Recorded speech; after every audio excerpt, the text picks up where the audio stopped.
waktu terbaik memulai investasi? Jika ditanya kapan waktu terbaik untuk memulai investasi, jawabannya adalah 10 tahun yang lalu.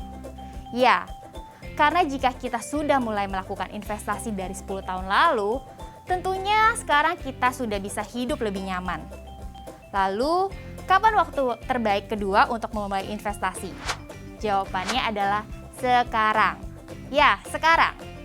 Jika kamu belum bisa memulai investasi, pastikan ini ada dalam list kamu ya.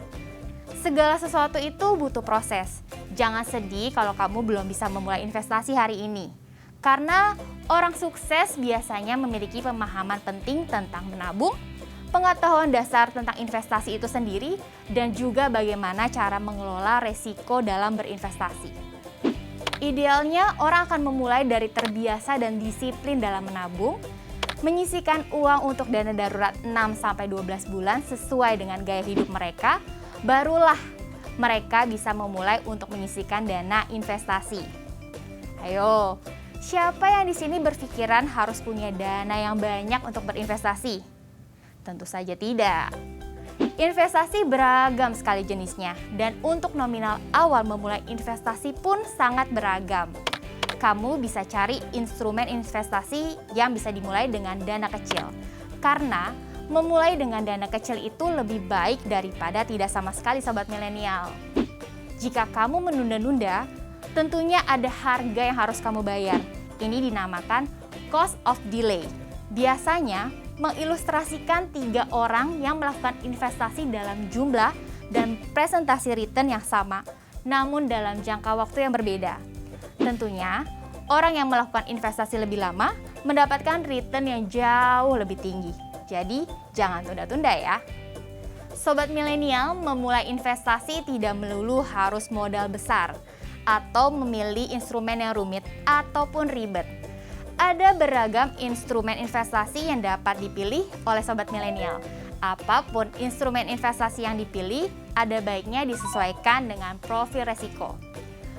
Profil resiko menggambarkan sejauh mana kamu dapat menanggung sebuah resiko. Ini dapat membantu kamu dalam memilih jenis investasi apa yang cocok untuk kamu.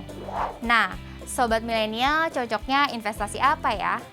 Bagaimana komposisi yang tepat dalam berinvestasi? Membuat portofolio investasi yang baik ibaratnya seperti membangun sebuah piramid, di mana akan mengerucut di atasnya. Kita dapat membangun dasar piramid dengan investasi yang bersifat low risk, di mana resikonya dapat terjaga dan cenderung stabil.